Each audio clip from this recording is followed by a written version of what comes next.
Force and Laws of Motion. Part 3. Second Law of Motion. In the previous video, we learned about the first law of motion and saw the relation between inertia and mass.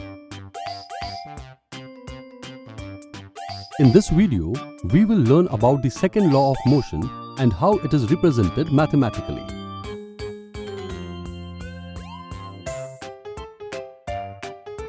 We have already learned that due to the application of an external unbalanced force on an object, its velocity changes, which also means the object gains an acceleration. We will now learn how the acceleration of a body depends on the force applied and how we can measure this force. Let us understand this with some examples. In a football match, when the footballer kicks a ball, the ball moves but the player does not get hurt. However, if the player were to kick a rock, the player's leg would get seriously injured. Even when a small object like a cricket ball is thrown with a high velocity, it can hurt a person.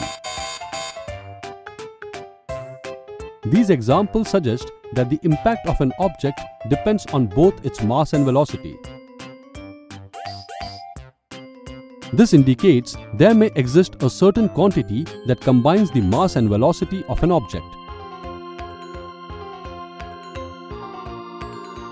Sir Isaac Newton introduced one such quantity called momentum.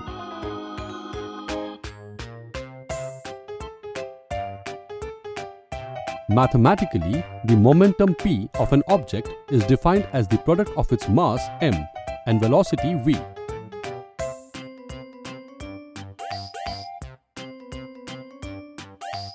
Momentum is a physical quantity that has both direction and magnitude. The direction of momentum is the same as that of velocity. Momentum is a vector quantity.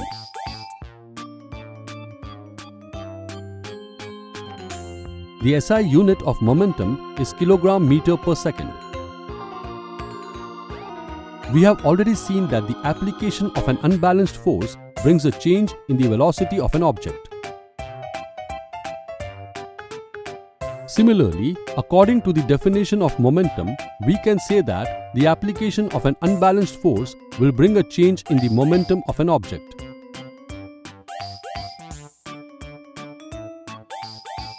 Now, let us consider an example of pushing a car. When a person gives a sudden push to the car, it hardly moves.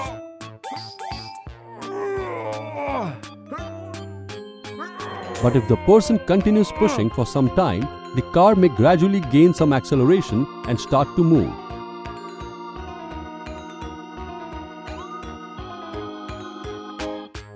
This shows the change in momentum of a body does not only depend on the force, but also depends on the time for which the force is applied.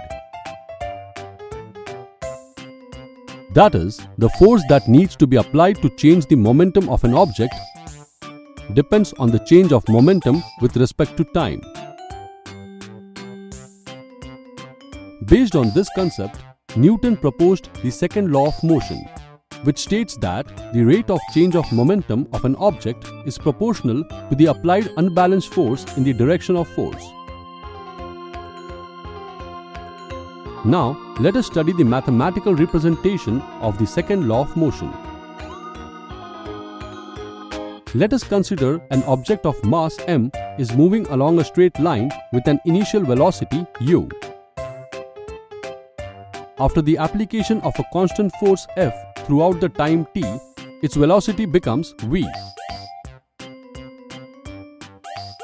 We can represent the initial momentum of the object as p1, which is equal to m multiplied to u, and the final momentum of the object as p2, which is equal to m multiplied to v.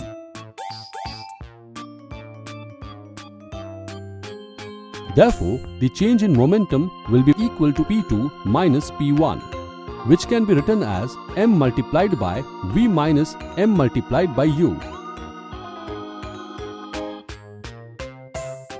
Hence, the rate of change of momentum will be equal to m multiplied by v minus u, which is then divided by t. That is, the applied force is proportional to m multiplied by v minus u divided by t. F is equal to k multiplied by m multiplied by v minus u divided by t, which can be written as k multiplied by m multiplied by a. Here, a is equal to v minus u divided by t is the acceleration gained by the body, that is, the rate of change of velocity with time. The quantity k is a constant of proportionality. The SI unit of mass is kilogram or simply kg, and acceleration is meter per second squared. The unit of force is chosen in such a way that the constant of proportionality k becomes 1. According to the formula, we can define one unit of force as the amount of force that produces an acceleration of 1 meter per second squared in an object of mass 1 kilogram. That is, 1 unit of force is equal to k multiplied by 1 kilogram multiplied by 1 meter per second squared. Thus, the value of k becomes equal to 1. We know F is equal to k multiplied by m multiplied by a. We can now write force as mass multiplied by acceleration. The unit of force is kilogram meter per second squared or Newton, which is represented by the symbol N. So, we saw how the second law of motion helps us in measuring the force acting on a body in terms of its mass and acceleration. Let us now look at an example that depicts the second law of motion. In a cricket match, when the fielder catches a fast-moving ball, he pulls his hands backwards after catching the ball.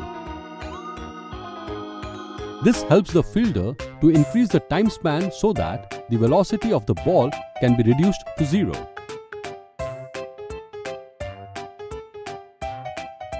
This reduces the acceleration of the ball, which in turn reduces the force and impact of the fast-moving ball.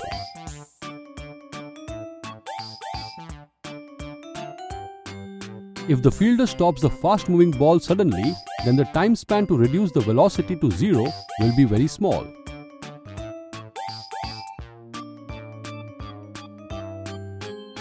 Thus, the rate of change of momentum will be greater, and hence the force that needs to be exerted by the fielder to stop the ball has to be of a greater amount.